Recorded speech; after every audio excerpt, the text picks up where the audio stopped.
Hi everyone, this is Kirti. Welcome to Kirti maths. I hope आप सभी बहुत अच्छे होंगे एंड आपकी प्रिपरेशन भी बहुत अच्छी चल रही होगी।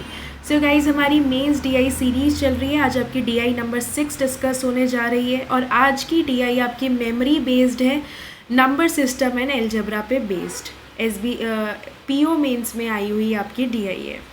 तो चलिए डीआई को ध्यान से देखते हैं। इक्वेशन 1 गिवन है, इक्वेशन 2 गिवन है और इसने क्या इन्फॉर्मेशन दी हुई है कि C is a single digit prime number greater than 2। Single digit prime number greater than 2, तो C की क्या क्या वैल्यूज़ हो सकती है? 3, 5 and 7। P and B are 2 digit prime number less than 20। अच्छा, प्राइम नंबर्स क्या होते हैं? जो सिर्फ खुद की टेबल में आते हैं। अगर मैं इजी लैंग्वेज में बात करूँ तो सिर्फ उसका खुद फैक्टर हो सकता है, यानी 3 का 3 एंड 1 एंड इटसेल्फ, ये आपके प्राइम नंबर्स होते हैं। फिर इसने P और B के बारे में बताया है कि 2 digit prime number less than 20, तो क्या क्या वैल्यूज़ हो सकती है? 11, 13, 17 एंड 19। ठीक है, तो P और B की ये वैल्यूज़ हो सकती है। आगे देखते हैं, P is greater than 11। P 11 से बड़ा है तो ये नहीं हो सकता। B is greater than P।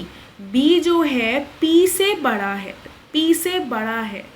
अगर आपका ये जो B है वो P से बड़ा है तो इट मीन्स 11 नहीं हो सकता, क्योंकि B P से बड़ा है, तो 11 नहीं हो सकता।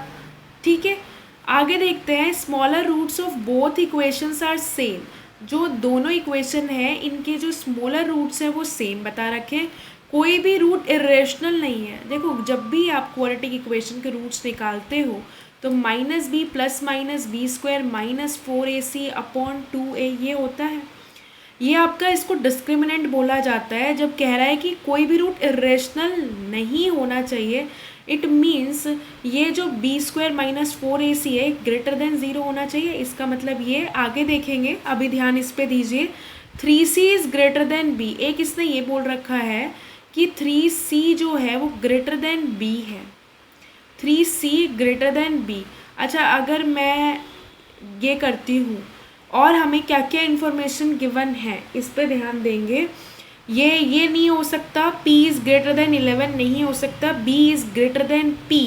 B P से बड़ा है तो ये भी नहीं हो सकता। B P से बड़ा है ना, तो बड़ा है तो ये भी नहीं हो सकता। भाई 13 से बड़ा 17 है, 17 से बड़ा 19 है और B बड़ा है तो आपका 19 भी नहीं हो सकता। तो ये पॉसिबिलिटी है कि ये हो सकता है। अब देखते हैं कि क्या होता है। एक इसने बोला है कि 3c ग्रेटर देन b। अगर मैं 3 3 ज़ा 9, क्या वो b से बड़ा है? नहीं, तो 3 भी नहीं हो सकता। 5 3 ज़ा 15, क्या वो 17 से बड़ा है? वो भी नहीं हो सकता। तो c की तो एक वैल्यू आ गई है आपकी 7। ठीक है, अब पॉसिबिलिटी देख लेते हैं c p b। और एक इसने बोल रखा है q जो है वो b प्लस 1 है। तो पॉसिबिलिटी देख लेते हैं। अगर C 7 है और P 13 है तो B 17 हो सकता है। C 7 है और B 13 है तो जो B है वो आपका 19 भी हो सकता है। अगर C 7 है और P 17 है तो B 17 हो सकता है। और अगर ये 17 है तो B 19 भी हो सकता है। तो ये आपकी पॉसिबिलिटी हो गई। तो Q क्या बोला हुआ है? B प्लस 1, यानी कि 18, B प्लस 1 19 प्लस 1 20, 18 और 20, ये पॉसिबिलिटी हो सकती है। अब आपको इसने ये बोल रखा था B P से बड़ा है, तो ये तो इक्वल है यहाँ पे, यानी ये नहीं हो सकता। अब आप किससे चेक करोगे? अभी भी आपके पास 1 2 3 सिचुएशंस है, इसमें से एक सिचुएशन करेक्ट है। तो आप कैसे चेक करेंगे? अब जैसे आपको बोला गया था कि b square minus 4ac should be greater than 0। क्यों? क्योंकि कोई भी रूट इरेशनल नहीं है। तो आप कैसे चेक करोगे? B square minus 4ac। अब यहाँ पे तो 4ac में a भी आ रहा है, तो फर्स्ट इक्वेशन से तो चेक होगा नहीं, इक्वेशन 2 से चेक हो जाएगा, क्योंकि p q c तीनों की ही वैल्यूज़ आप यहाँ से चेक कर सकते हैं।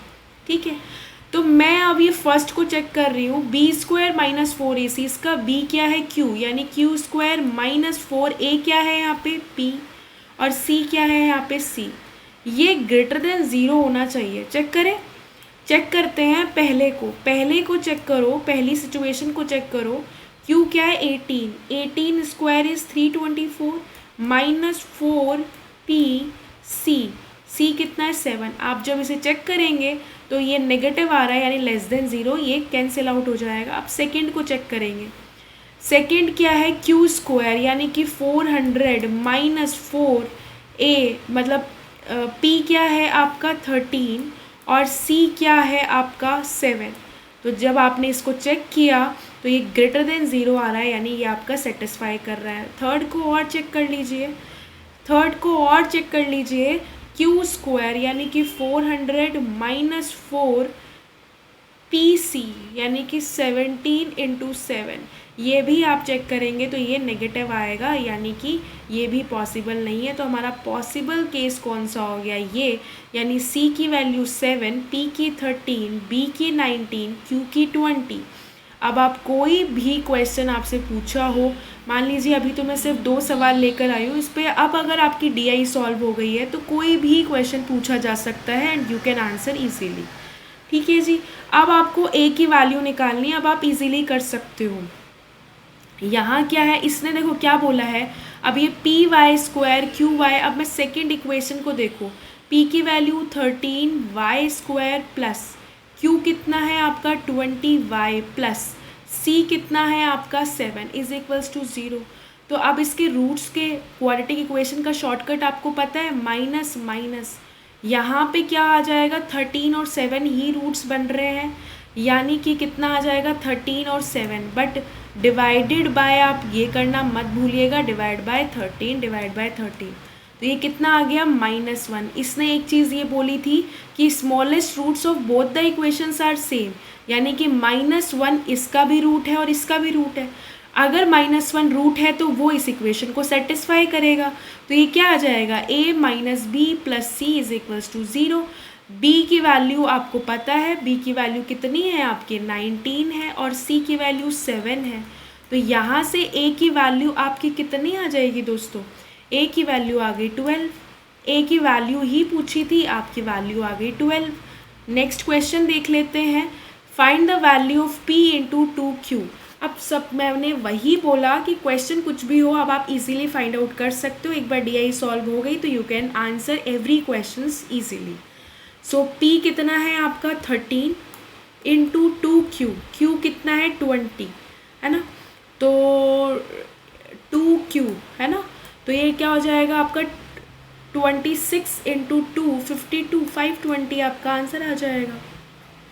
520 आपका आंसर आ जाएगा। और कोई भी क्वेश्चन पुटअप हो तो आप इजीली कर सकते हो। तो ये अच्छी DI थी, मेमोरी बेस्ड थी, आपके आई हुई DI है, तो आप आराम से सॉल्व करिएगा और अपना फीडबैक ज़रूर मुझे दीजिएगा। Thank you so much, all the very best, God bless you all.